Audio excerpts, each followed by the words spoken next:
Tell me that you let me baby prove that. Shane keep flicking and the game keeps bigger. So, welcome back to this Living With podcast. So, as you can see by the title, I'm going to talk about colorism. Colourism has been trending. I know a lot of people have been talking about it because everyone's talking about it. But as a dark-skinned girl, and I know for a lot of dark people, loving yourself when you're dark is difficult sometimes because not everyone loves dark-skinned people. So I'm just going to talk about how it's affected me in the past and how I think it affects everyone every day sometimes. So in school, there's always something someone gets mocked about. For my brother, I was talking to him recently and he was like, yeah, my fat head, there's always been something that he's been mocked for. Like, I even called him Heady One now, but he's okay with that. But for me, it was being dark-skinned. So even my friends, and I love my friends, and I'm okay with my friends laughing at me, but even my friends would be like, when we turn off the light, we won't see you kind of thing. And when we take pictures with Snapchat filters, it won't turn up. And I'm okay with that at school. But then the reason why colorism hurts so much is because you see it online. You see it on social media when you come home.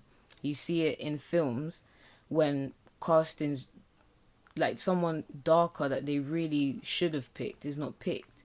And you see it in music when certain light-skinned rappers like blow quick, but dark-skinned female rappers don't really blow quick. So you just see it everywhere. And I think right now, I love my dark-skinnedness because even on my Instagram, I follow a lot of dark-skinned people. Like, I really rate Rihanna because a lot of her Fenty Puma stuff, her models are dark. Her Fenty beauty line, she has foundation in so many colours. So I'm happy with my complexion now, but I just know how hard it is. So even in the African community, yeah. So I call it tupacula, but it means to skin bleach because I speak Portuguese. But a lot of Congolese people, not even Congolese, just African people, you'll go to an African shop and the amount of skin bleaching creams you'll see is actually ridiculous.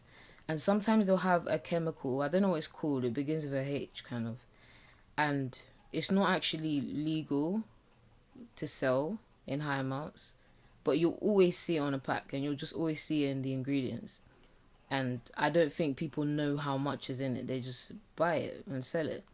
So people use a lot of skin bleaching creams, not even black people, a lot of Asian people, dark Asian people use it a lot. So even my mom bought me skin bleaching cream. It didn't have the toxic chemical in it, but she bought it and she didn't even buy it out of spite. She just bought it because I was ill and my skin was getting dark. So she thought, let's bring it back. But yeah, and I even had a conversation with her recently. We were outside, we were just sitting down. And I was like, Mom, I don't really like being dark, or I've struggled to deal with being dark, kind of. And she was very shocked because she lived in Africa for most of her life, kind of. And she's a bit lighter than me. So she was like, I don't understand, I want to be dark like you, kind of. And I was shocked because she doesn't realize that being dark in a white society is not treated nicely, but she doesn't even realize the effect that social media can have then on me, because that's just not how her mind works. So yeah, so I was thinking about that.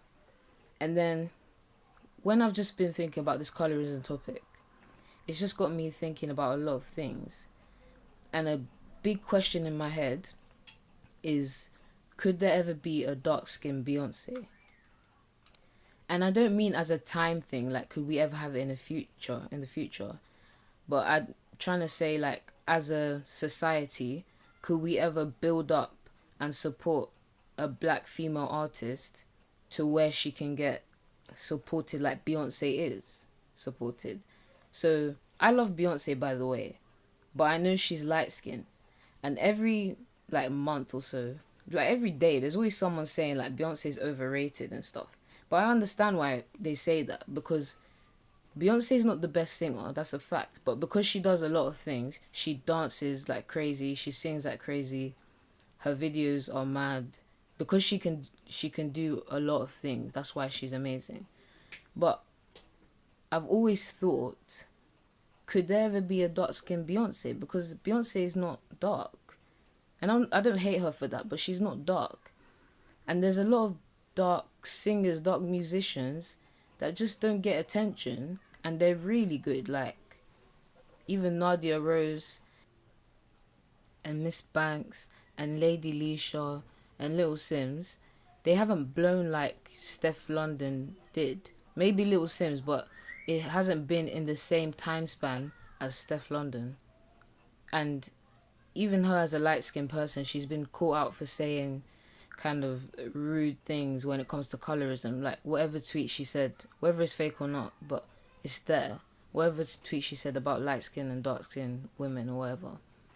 So, even that, I'm just trying to think about that and how that happens. Because as consumers of music, even if you're black, you don't look at who is doing the music and be like, they're lighter, so I don't like them. That's not how we do things, I don't think, as individuals.